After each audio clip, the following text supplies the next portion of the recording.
다시 한번 우리 영광교회 성도님들께 인사드리며 일본 저 영광교회 파송 10호 선교사 전지석입니다. 네, 저희는 정말 하나님의 은혜 가운데 1년의 사역을 무사히 마치고 또 이렇게 저희 바울선교회 국내 수련회가 내일부터 있을 예정입니다. 그 수련회 때문에 잠깐 한국 들어온 참에 또 파송교회인 영광교회 함께 예배드릴 수 있어서 참 감사를 드립니다. 짧은 시간이지만 함께 일본 선교 소식 나누고 또 말씀 보도록 하겠습니다. 네, 화면 띄워주시면 같이 보도록 하겠습니다.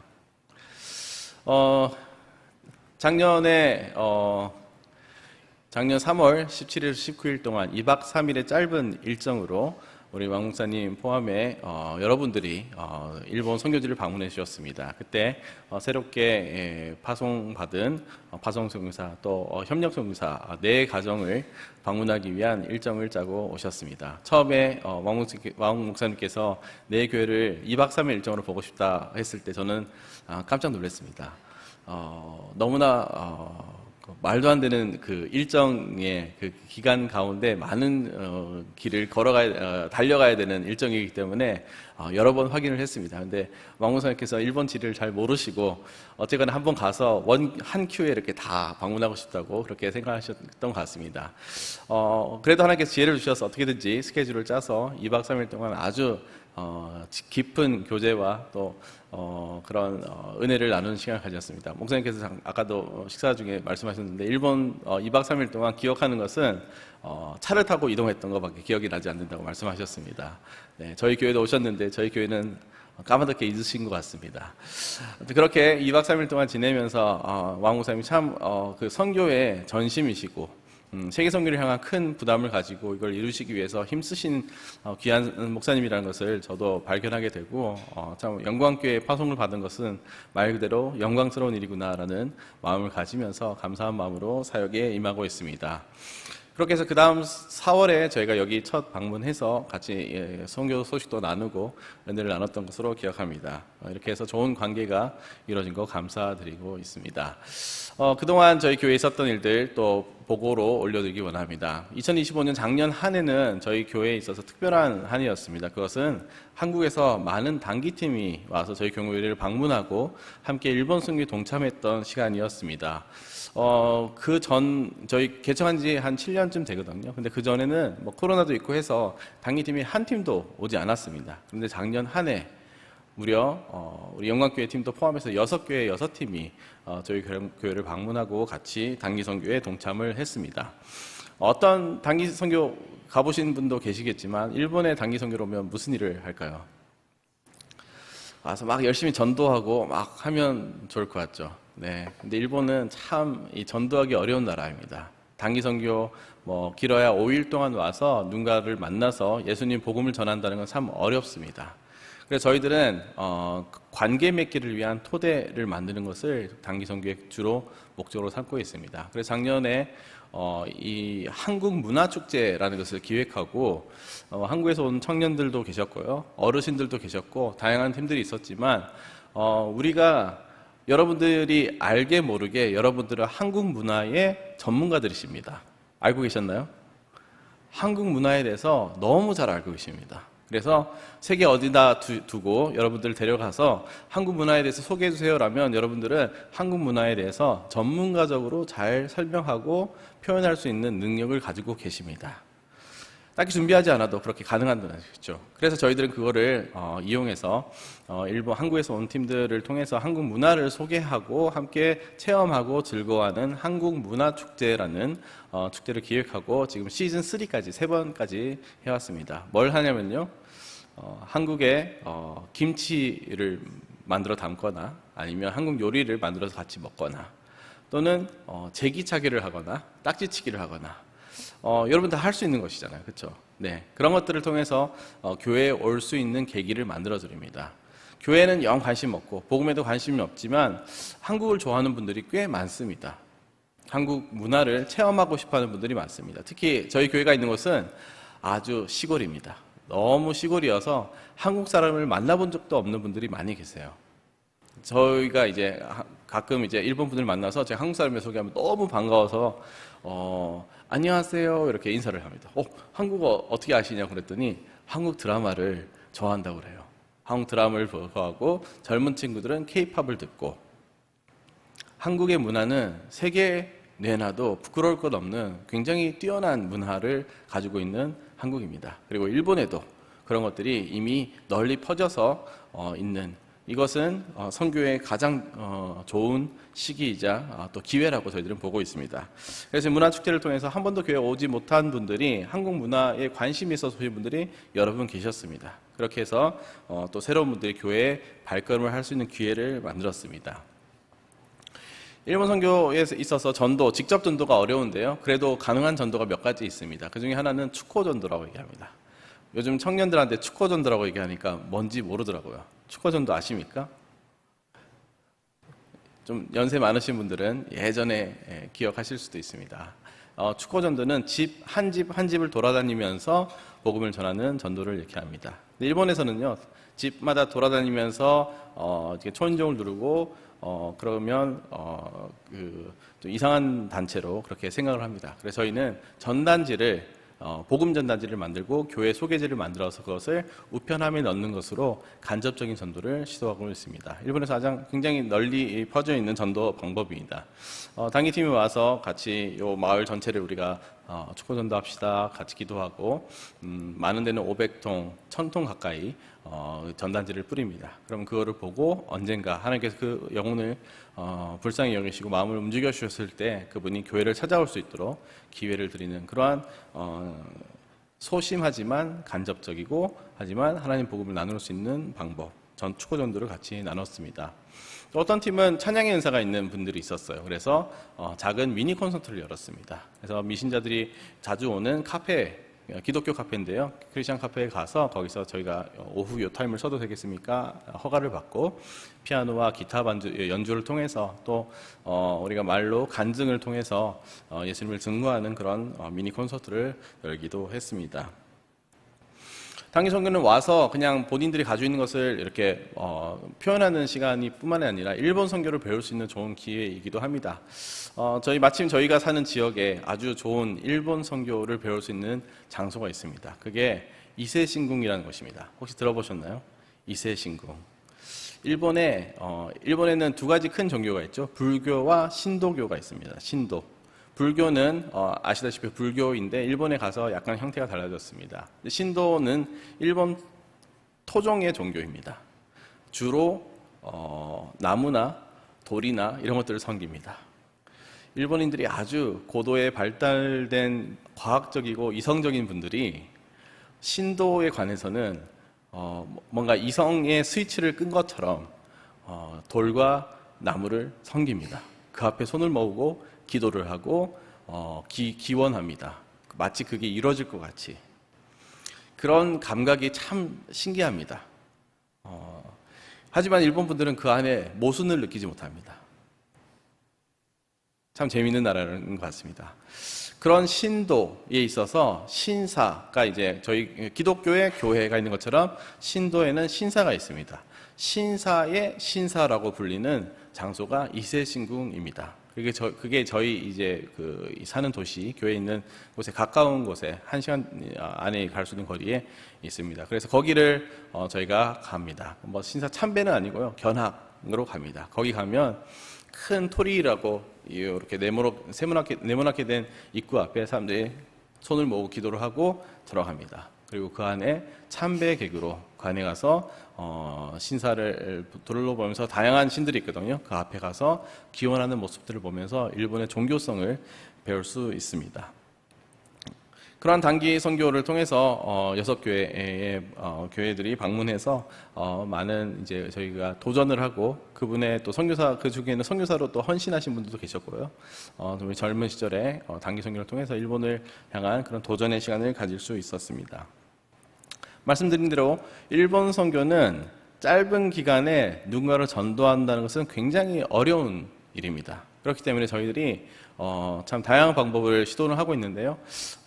중요한 것은 관계 맺기를 토대로 한 전도, 관계 맺기 전도를 저희들이 주로 하고 있습니다. 관계 맺기 전도는 뭘 얘기하는 걸까요? 일본에서 자주 얘기하는 것이 있습니다. 기독교를 관심이 있는데 기독교인이 되는 문턱이 높다라고 얘기합니다. 문턱 아십니까? 지난주에 경주에 갔다 왔는데 경주에 이제 한옥 집에 들어갈 때 보니까 나무가 이렇게 있어서 큰 나무가 입구 밑에 있더라고요. 그거를 넘어야지만 입구에 들어갈 수 있는 거죠. 요즘은 이제 그런 것들이 없이도 건축할 수 있는 기술이 생겼지만 예전에는 그런 문턱이 있었습니다. 넘는데 걸려서 넘어질 수도 있고 뭐 다리가 불편하시면 넘기도 어려울 수도 있죠. 기독교 교회에 관심은 있지만 교회에 가려면 그 뭔가 문턱을 넘어야 된다는 그런 어려움을 일본 분들이 느끼는 것 같습니다. 그럼 어떻게 하면 좋을까요? 비신자들에게 문턱이 높은데 그 문턱을 낮춰주면 된다라고 생각하는 분들 계십니다. 기독교를 믿으면 매주 교회를 가야 된대. 너무 힘들어요. 그럼 문턱을 낮추려면 어떻게 해야 되죠? 아니, 매주 안 와도 돼요. 한 달에 한 번 와도 괜찮아요. 아니면 크리스마스 때, 부활절 때만 와도 충분히 기독교인이 될 수 있습니다. 그렇게 문턱을 낮춰도 되겠습니까? 기독교인 되면 헌금을 해야 된대. 그래서 못 믿는 사람들이 있습니다. 근데 헌금 안 해도 천국 가. 헌금 안 해도 괜찮으니까 예수님 영접하고 세례받고 교회도 가끔씩 오면 괜찮아. 그렇게 문턱을 없애도 괜찮겠습니까? 저희들이 그럴 수는 없죠. 문턱을 없앨 수는 없습니다. 우리가 진리를 왜곡시키거나 축소시킬 수는 없습니다. 그럼 어떻게 하면 좋을까?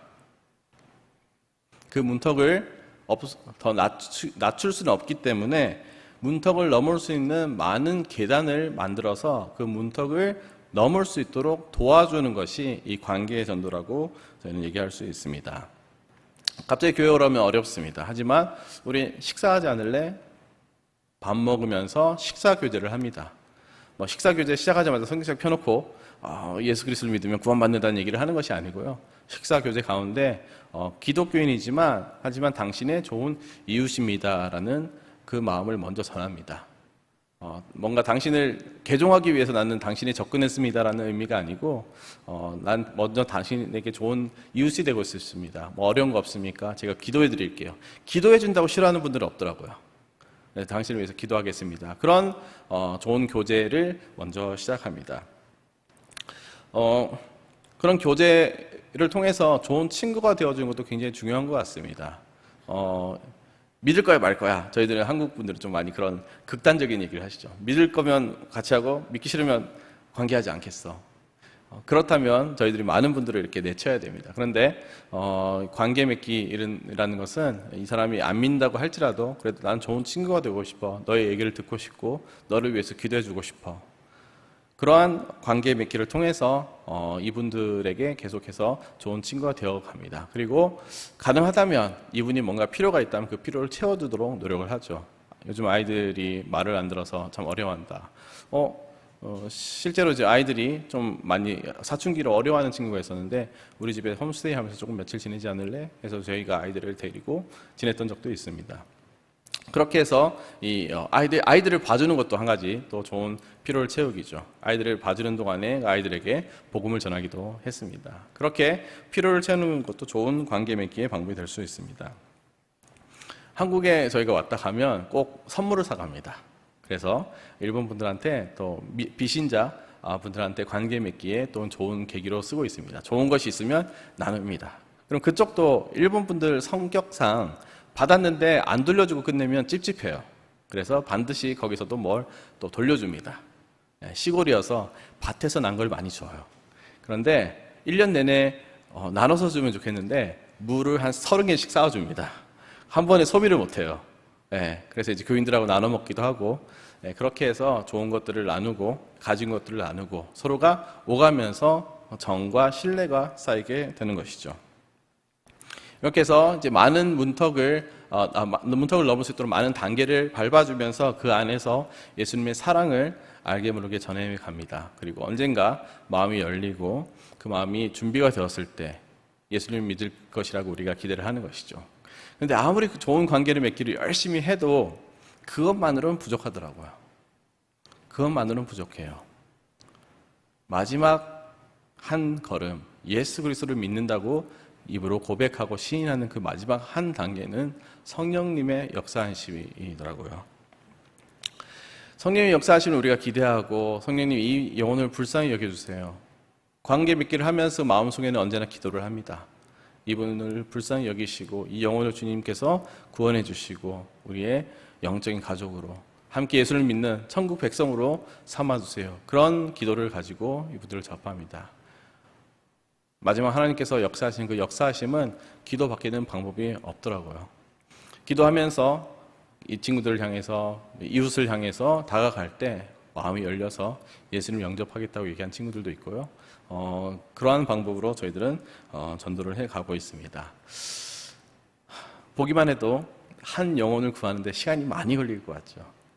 실제 그렇습니다. 저희들이 쉽고 빠른 방법이 있으면 저도 한번 해보고 싶어요. 그런데 그런 방법은 없더라고요. 지그시 시골 같은 경우 특히 더 그래요. 관계성이 너무나 닫혀있는 곳입니다.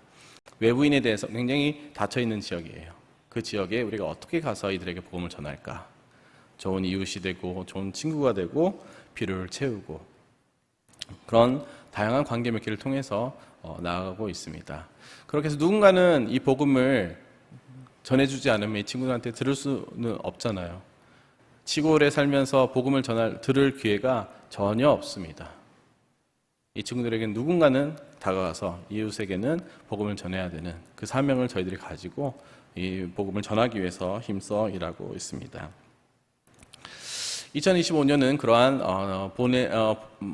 이제 단기점을 맞이하는 그런 한 해였다면 2026년은 또 새로운 도전이 기다리고 있었습니다. 2026년 올해는 보내는 단기 선교를 저희들이 시도를 하고 있습니다. 저희들이 아직 아이들 합쳐도 30명도 안 되는 작은 교회예요. 그런데도 저희들은 지금부터 이 시골에서 자라고 성장한 이분들을 해외 선교지에 발을 디디지 않으면 이 시야가 넓어지지 않는다. 그래서 우선은 한국에 저희들이 모시고 왔습니다. 세 분의 형제 자매님들 일본 분들이에요. 그분들을 좀 나이가 많으신 분들인데 이분들을 모시고 일본에 왔습니다. 저희 이제 김해 쪽의 교회와 또 마산 쪽의 두 교회를 방문해서 목사님과 교제하고 또 참 일본에서는 받아볼 수 없는 그러한 풍성한 나눔으로 그분들이 섬겨주셨어요. 그걸 통해서 이분들이 교회에 대한 이미지가 확 바뀌어버렸습니다. 교회는 일본 교회는 언제나 작고 어둡고 외롭고 언제나 부족하고 그런 일본 교회들이 대부분입니다. 하지만 이 한국 교회를 경험했을 때 한국 교회는 너무나 풍성하고 힘이 있고 기도가 뜨겁고 여기 남자분 형제님은 이제 주여 외치면서 기도하는 것을 한번 해보고 싶었대요. 저희 교회도 하고 있는데 약하다. 한국 교회에서 온 힘으로 하는 기도를 체험해보고 싶다.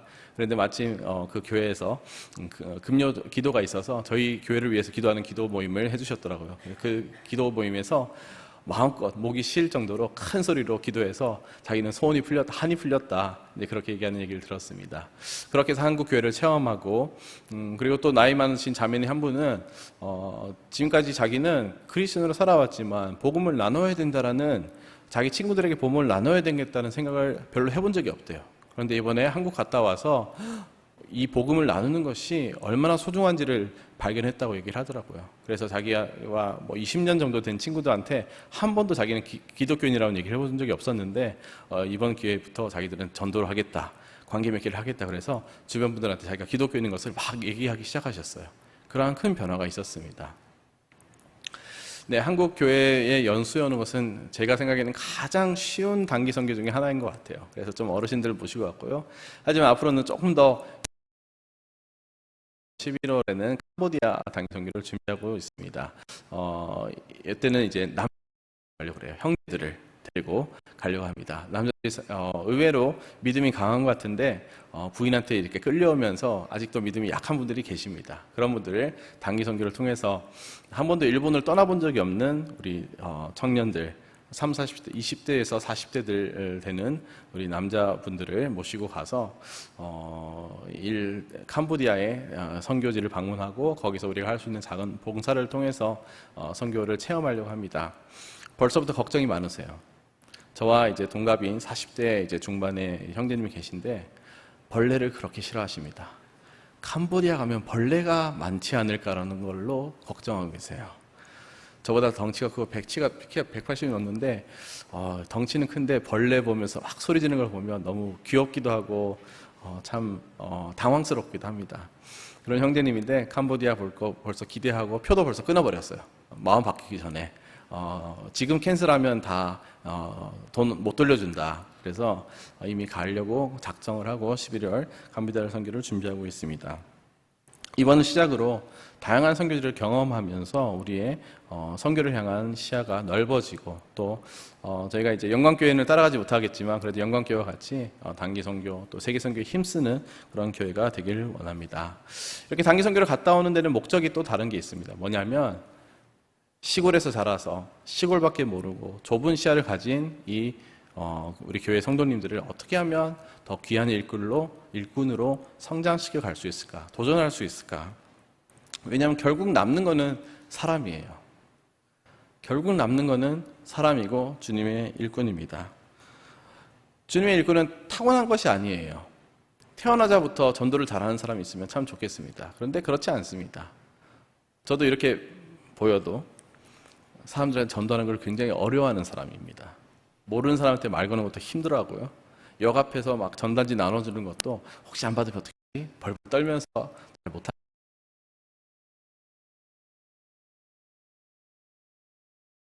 지에서 그 안에 사랑을 나누냐라고 이야기해 주는 거. 제가 잘 할 수 있는 것들이더라고요. 그렇기 때문에 교회의 일꾼은 타고나는 것이 아니고 키워가는 것입니다. 나에게 맞는 전도법이 있고 내가 잘할 수 있는 전도법이 있습니다. 그것들을 발견해 나가고 또 새로운 것들을 도전해 나가면서 성장해 가는 것이 바로 하나님의 일꾼이자 하나님의 제자인 것을 이렇게 화분에 있는 것처럼 돈도 시간이라고 얘기할 수 있습니다. 때문에 저는 이제 실패할 기회를 많이 줍니다. 실패할 기회를 많이 줘야 돼요. 저희 그 교회에서 구원받은 료헤이 청년, 이 다음에 또 나오는데 료헤이 청년이라는 청년이 있는데 20대 18 나이에 저와 만나서 만난 지 6개월 만에 세례를 받고 굉장히 그 불량배였던 친구가 변화되어서 지금 아기 아빠로서 굉장히 의젓해진 모습이 있습니다. 요즘 그 MZ 세대의 특징일 수도 있습니다. 잘 모르는데 잘 아는 척을 해요. 이번에 제가 이제 주의를 비우기 때문에 뭐 음향이나 이런 것들 유튜브 저희가 그 발신하고 있는데 그거를 좀 맡겼어요. 그랬더니 대충 보고는 뭐 다 알 것 같다고 이렇게 해서 이렇게 넘어가더라고요. 그래서 혹시 괜찮을까 좀 걱정을 많이 했는데 지난주는 그래도 좀 잘 했더라고요. 잘 했는데 오늘 아침에 예배가 시작하자마자 문자가 왔습니다. 소리가 안 나온다. 혹시나 싶어서 나중에 유튜브를 봤어요. 영상은 잘 나오는데 소리가 하나도 안 들립니다. 몸은 굉장히 괴로웠죠. 약간 그 화도 나고 모르면 모른다고 얘기해야지 자세히 가르쳐 주는데 뭔가 다 아는 것처럼 얘기해서 결국 이렇게 큰 사고를 치는구나. 그런데 이 친구가 실패할 기회를 우리가 주지 않는다면 영원히 배우지 못할 겁니다. 실패를 통해서 배우고 실수를 통해서 자기가 뭘 모르는지 알 수 있는 거. 그렇게 해서 사람을 키워가는 것이죠. 전도도 마찬가지로 처음부터 전도를 잘하는 사람이 어디 있습니까? 처음에는 전도하려다가 오히려 기독교에 대해서 나쁜 이미지만 심겨주고 끝나는 경우도 있습니다. 그럼에도 불구하고 계속 시도하지 않으면 우리가 복음을 어떻게 전해야 될지 알 수 없는 것이죠. 하나님의 일꾼을 키워가기 위해서는 더 넓은 시야를 가질 필요가 있습니다. 단기 선교가 좋은 기회인 것 같아요. 자기의 안락한 평안한 자리를 떠나서 자기가 아무 힘도 자기가 아무런 힘을 낼 수 없는 장소, 오히려 심지어 뭐 물건 하나 사거나 음식 하나 사 먹을 수도 없는 나라, 언어가 안 되고 방향도 모르고 선교사님의 인도하심이 없으면 내가 아무것도 할 수 없는 곳, 그렇게 무력함을 느끼는 것은 나의 시야를 넓힐 수 있는 굉장히 좋은 기회입니다. 단기 선교가 그런 기회이죠. 그래서 이제 캄보디아를 가면서 우리 그 청년들이 크게 변화가 될 거라고 기대하고 있습니다. 더 넓은 시야를 가지고 하나님께서 일하심이 얼마나 풍성하고 세계에서 다양한 방법으로 일하시는 그 하나님을 경험할 수 있는 시간, 그런 것을 가지는 것으로 하나님의 일꾼을 세워나가는 것이죠. 받은 은혜를 나 혼자만 가지고 있다면 그것은 쉽습니다. 하지만 그것을 더욱더 열심히 간증한다면 더욱더 커가는 것이죠. 그래서 저희는 간증할 수 있는 기회들을 많이 들고 있습니다. 주일 예배 때도 작은 간증도 할 수 있도록 격려하고 있고요. 내가 받은 은혜를 계속 간증하는 것으로 그 은혜가 더 커지는 은혜를 누리며 하나님의 일꾼이 되어가는 것이죠. 이렇게 하나님의 일꾼을 세워나가기 위해서 온 공동체가 힘을 다해서 일하고 있습니다. 아프리카에 격언이 있습니다. 한 아이를 키우기에 온 마을이 필요해요. 한 아이를 키우는 것은 그 부모만의 역할이 아니고 온 마을이 때로는 질책도 하고 때로는 격려도 하고 같이 키워가는 것으로 그 아이가 성장해 나가는 것. 한 영혼이 구원받고 성장하는 데는 온 교인이 필요합니다. 온 교회가 함께 그 친구를 향해서 그 작은 영혼을 향해서 격려하고 관심을 가져주고 기도할 때에 그 영혼이 성장하고 하나님의 일꾼으로 성장하는 은혜가 있을 것입니다. 하나님께서 그러기 위해서 우리에게 공동체를 주신 것입니다. 공동체가 함께 일할 때 우리는 한 영혼을 얻을 수 있고 그 영혼을 위해서 힘써 일하고 또 그 영혼이 하나님의 섬기는 귀한 일꾼으로 성장할 수 있다. 우리 영광교회도 한 영혼을 소중히 여기고 그 한 영혼의 성장을 위해서 또 교회를 방문하는 분들 가운데 하나님의 은혜를 나누고 함께 힘써 그 제자 삼아가는 그런 교회 되기를 간절히 소원합니다. 그러한 은혜를 우리 교회가 누리고 있는데요. 이코이너르 교회, 짧게 이코이교라고 얘기합니다. 이코이교의 근황을 보면 아까 얘기했던 그 불량배 청년이었던 그 청년이 올해 셋째를 낳았습니다. 예, 아들로 오더니 막내는 딸 아이를 낳아서 코토네라는 여자아이를 낳아서 지금 너무 귀여워요. 지금 이제 2월에 태어났으니까 아직 4개월, 5개월 이제 막 이제 그 뒤집기하고 뭐 그럴 나이거든요. 너무나 귀여워서 빨리 가서 이렇게 다시 안아보고 싶은 그런 귀여운 아이를 낳았습니다. 저 청년은 지금 힘껏 웃고 있는 얼굴이에요. 웃고 있는 것처럼 보이나요? 그 청년은 잘 웃을 줄도 몰라요.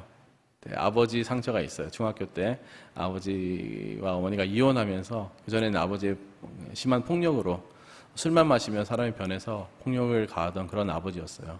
어쩔 수 없이 이혼을 해서 어머니와 누나와 함께 성장했는데 그 마음에 공허함을 가지고 좀 폭력적인 행동도 하고 주변에 좀 많은 나쁜 일들을 해왔어요. 근데 이제 저와 만나서 기독교인의 가정에 그런 아름다움을 보고 자기도 기독교인이 되고 싶다, 자기도 예수님을 믿고 싶다 해서 세례를 받고 지금까지 왔습니다. 아름다운 가정을 만들고 여자친구도 비신자였는데 저희가 공동체 안에서 같이 교제하는 가운데 복음은 잘 모르겠지만 그래도 기독교인이 되고 싶다 해서 지금 아름다운 가정을 이루고 저희 교회의 꽃과 같은 존재로 성장하고 있는 청년입니다.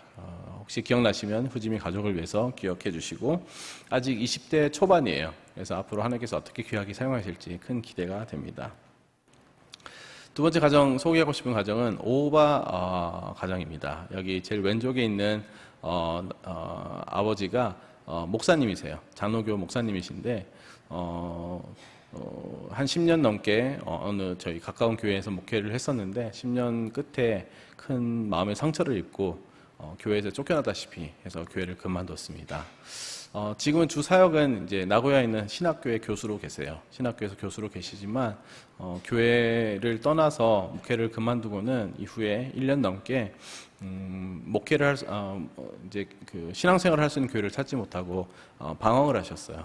그래서 어디 가도 딸아이가 참 어두운 표정을 가지고 정착을 하지 못하고 있었는데 저희 교회에 한번 와 보시더니 저희 교회 말뿐만 아니라 여러 교회를 다녀보고는 결정할 거다라고 얘기를 하시더라고요. 그래서 그렇게 하시라고 그랬더니 딸아이가 첫날 오자마자 저희 막내딸과 너무 사이좋게 지내면서 첫날부터 웃으면서 굉장히 즐거운 시간을 가졌다고 하더라고요. 그래서 이제 그 가정은 두말할 것 없이 저희 교회로 오기로 결정하고 1년 동안 성실히 예배에 참석을 했습니다.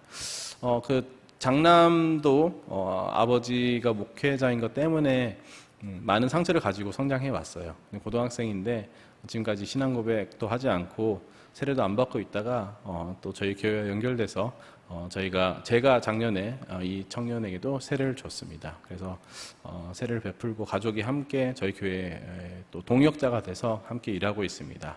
오늘 주일 예배는 여기 오바 목사님께서 저를 대신해서 저희 교회에서 설교를 해주셨고요.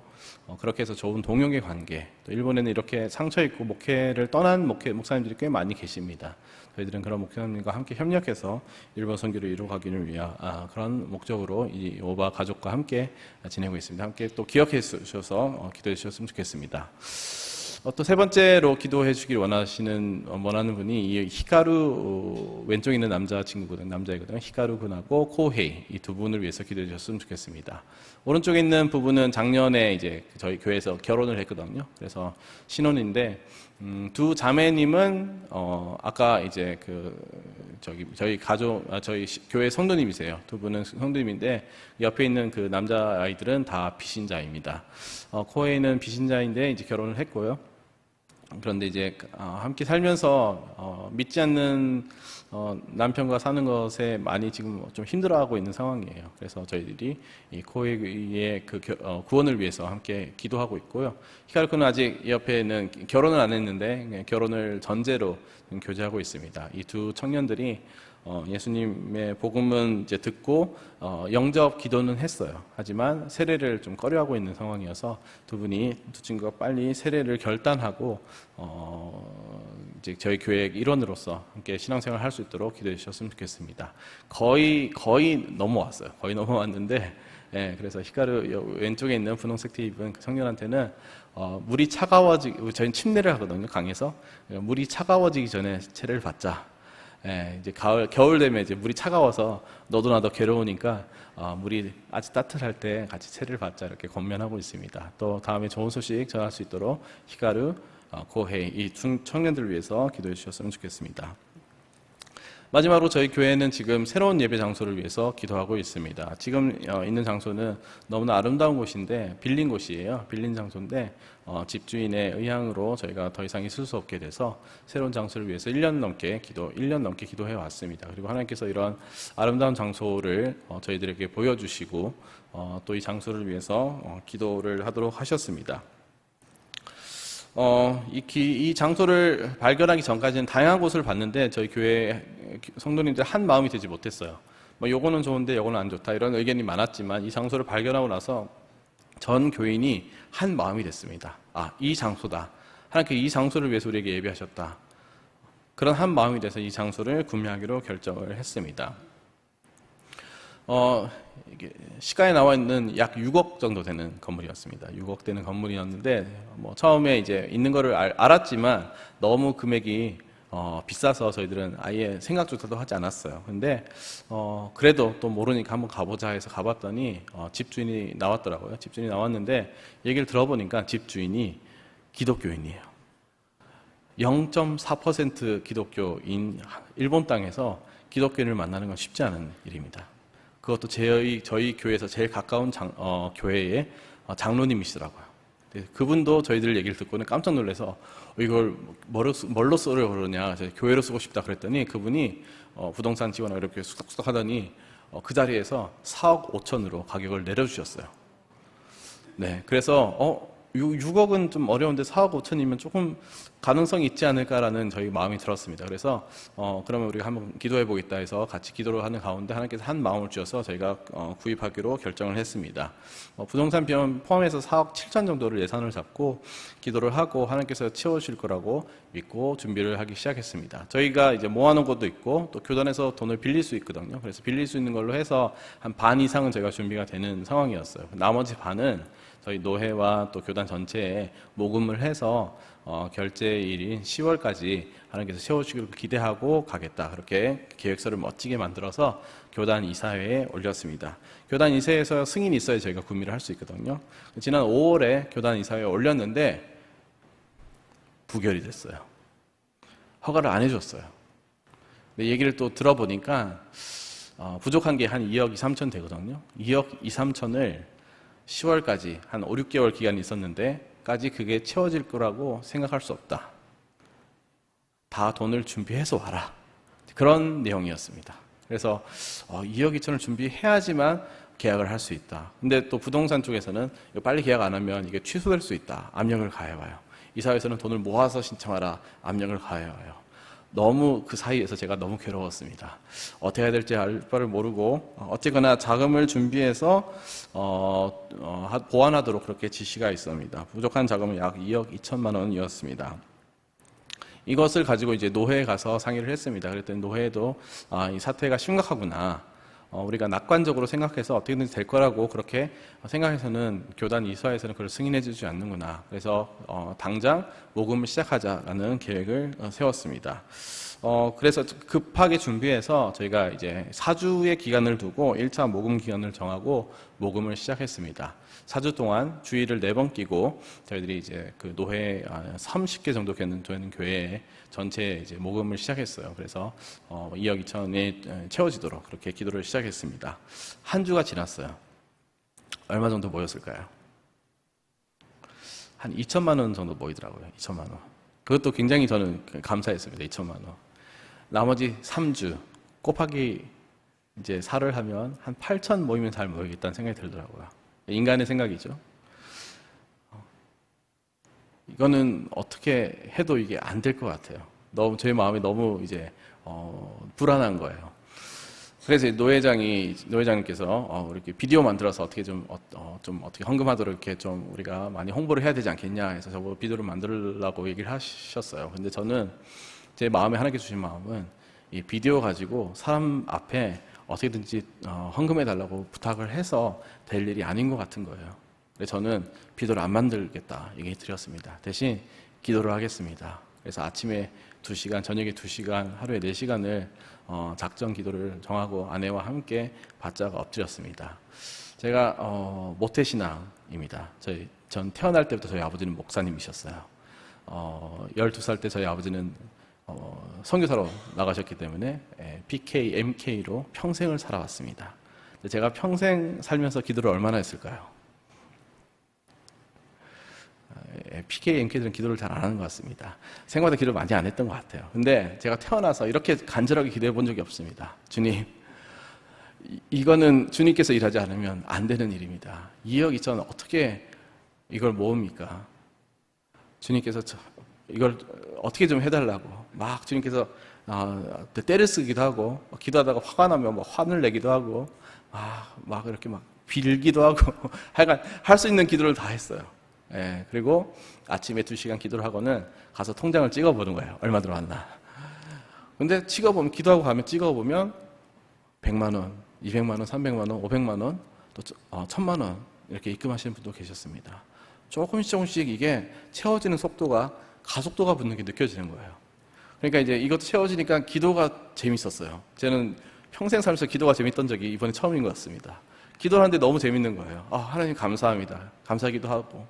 근데 또 그 다음날 가면 아무것도 안 들어가 있어요. 그러면 또 다시 무릎 꿇고 또 간절히 기도하고. 정말 이 기도와 이 3주간의 기도는 정말 제 마음을 졸이게 하면서도 하나님께 의뢰할 수밖에 없는 그러한 기도를 지냈습니다. 마지막 4주차 되는 주일, 그날 주일 저녁이 마지막 날이었거든요. 그날 저녁에 통장을 찍고 들어온 것을 다 계산을 해서 통계를 냈어요. 2억 2천, 이 금액에 대해서 얼마나 하나님께서 채워주셨을까요? 목표 금액의 100.4%를 주님께서 채워주셨습니다. 하나님께 영광의 박수를 올려드리겠습니다. 제가 제일 놀랐습니다. 네. 저는 엑셀을 만들어가지고는 들어온 걸 다 이렇게 넣었더니 결과로 나온 숫자를 보면서 깜짝 놀랐습니다. 얼마나 정확하신지. 0.4%는 보너스인 것 같아요. 네. 그리고 그 이후에 다음 날도 조금씩 들어와서 저희가 1차 모금 기간에 총 104%의 하나님께서 채우심을 주심으로 저희들이 그 교회를 구입하기 위한 필요한 재정을 물론 이제 작정 헌금 아직 입금은 하지 않았지만 이제 9월까지 입금하겠습니다라는 작정 헌금까지 포함해서 104%의 채우심을 허락하셨습니다. 일본 교회는 성도님들은 1,000원 한 장 내는 걸 엄청 힘들어해요. 헌금을 너무너무 아까워하는 분들이 많습니다. 그런 30개 노회 총 해봤자 1,000명 정도 넘는 교인들, 그 두 노회가 힘을 합쳐서 들인 금액으로는 상상할 수 없는 기적적인 금액입니다. 저뿐만이 아니라 저희 노회에 있던 목사님들 다 깜짝 놀라셨어요. 본인들도 그렇게 많이 올 거라고 생각을 못한 거죠. 하지만 하나님께서 저희 기도를 들어주셔서 이것을 모금을 했고, 이걸 통해서 저희가 이제 작은 계획서를 다시 만들었습니다. 하나님께서 이렇게 채워주셔서 목표 금액의 전체 예산에 대해서 100% 넘는 헌금을 우리가 준비했습니다라고 이사회에 올렸습니다. 그랬더니 이사회 5월에 이사회에서는 뭐 안 될 거야, 너희들 이거 안 될 거야라고 했던 이사회에서 7월에 지난 월요일 날 이사회가 있었는데, 그 지난 월요일 날 이사회 결과 만장일치는 아니고 많은 분들이 다 이해를 해주셔서 건축 매입 허가를 내주셨습니다. 이사회의 그 분위기를 좀 얘기를 해주셨더라고요. 다들 깜짝 놀라더라. 아니, 이 짧은 기간에 어떻게 이런 풍성한 하나님의 은혜를 누렸는지 너무 감동하는 그런 모습이 있었다고 얘기하셨습니다. 정말 하나님께서 이루신 일입니다. 하나님께서 하시고자 하시면 저희가 생각하는 불가능도 이루시는 그런 하나님이십니다. 다만 우리는 우리의 몫을 해야 돼요. 그 뭐냐면 기도를 해야 돼요. 기도하지 않고 제가 만약에 이러한 은혜를 누렸다면 아마도 뭐 그럴 수도 있지, 그런 생각이 들었을 겁니다. 그런데 저는 간절히 기도했습니다. 제가 평생 해보지 못한 그런 간절한 기도를 하나님께 올려드렸어요. 그리고 하나님께서, 신실하신 하나님께서는 저희 기도에 응답해 주셨습니다. 그리고 저희 기도에 보다 더 넘치는 은혜로 베푸신 그 하나님을 경험할 수 있는 귀한 기회였습니다. 저희 교회 모두가 그것을 기뻐하고 크게 성장하는 기회였습니다. 하나님께 영광을 돌리고 하나님께서 앞으로 일하실 일들을 기대합니다. 하지만 아직 큰 산이 하나 남아 있습니다. 재정은 준비됐는데 그래도 우리가 계약을 하지 못하는 이유가 하나 있습니다. 그것은 건물과 땅의 용도 변경을 완료해야지만 저희가 매입을 할 수 있습니다. 종교부지로 사용하기 위한 신청을 해야 되는데 관공서에서 이거를 쉽게 통과시켜 주지 않습니다. 그래서 저희가 큰 기도가 필요하고요. 하지만 걱정하지 않습니다. 두려워하지 않습니다. 하나님께서 기적을 일으키셨던 것처럼 이것도 분명히 이루실 거라고 믿고 저희는 나아가고 있습니다. 기억나시면 함께 기도해 주셔서 저희가 올해 10월 30일이 결제일이거든요. 그때까지 용도 변경을 완료하고 저희가 새로운 예배 장소에서 정말 기쁨으로 그 장소를 하나님의 성전으로 주님께 올려드리는 그 기쁜 소식을 전할 수 있도록 함께 손 모아 기도해 주셨으면 좋겠습니다. 오늘 말씀 잠깐 보고 마치도록 하겠습니다. 오늘 말씀은 바울이 빌립보 교회를 향해서 쓴 편지인데요. 교회 감독들과 집사들에게 보내면서 바울은 이 빌립보 교회를 볼 때마다 언제나 기뻐하고 기도를 드렸다라고 얘기하고 있습니다. 근데 그 이유는 5절에 나와 있습니다. 첫날부터 이제까지 복음을 위한 일에 참여하고 있기 때문이었다라고 말하고 있습니다. 영광교회는 정말 세계 복음화, 세계 선교의 진심인 교회인 거라고 저는 알고 있습니다. 복음을 위한 귀한 일에 참여하고 있는 교회입니다. 하나님께서 이 일을 너무 기뻐하시고 이 일을 통해서 귀한 일들을 이 영광교회를 통해서 이루실 것을 저는 믿고 확신하고 있습니다. 저희가 영광교회를 생각하면서 함께 저희도 기도를 하고 있습니다. 영광교회를 위해서 기도하는데 이 일을 생각할 때마다 이 귀한 복음을 위한 일에 참여하고 있는 영광교회 참 감사드리고 이 일은 언제까지 해야 되냐? 6절에 바울이 얘기하고 있습니다. 너희 안에서 착한 일을 시작하시니가 그리스도 예수의 날까지 이루실 줄을 우리는 확신하노라. 예수님께서 다시 오시는 그날까지 우리는 이 일을 이루어가야 된다는 귀한 사명을 가지고 있습니다. 영계 성도님들께서 저희 세계 선교를 위해서 크게 헌신하시고 또 귀한 예물을 드리심으로 본인들의 편의, 주일 아침에 왔더니 주차장이 굉장히 힘들더라고요. 주차를 하는 게 굉장히 힘들었습니다. 선교비 다 모아서 주차 공간을 마련할 수도 있겠지만 그렇게 하지 않는 그런 희생의 헌신이 있기 때문에 저희들은 여러분들의 기도와 또 헌금을 통해서 계속해서 복음을 전할 수 있는 그런 은혜가 있다는 것을 꼭 기억해 주셨으면 좋겠습니다. 이 복음을 위한 착한 일에 예수님께서 오시는 그날까지 함께 걸어가시는 우리 영광교회 성도님 되시기를 간절히 소원합니다. 저희 교회와 함께 이 복음에 동참하는 공동체를 같이 세워나갔으면 좋겠습니다.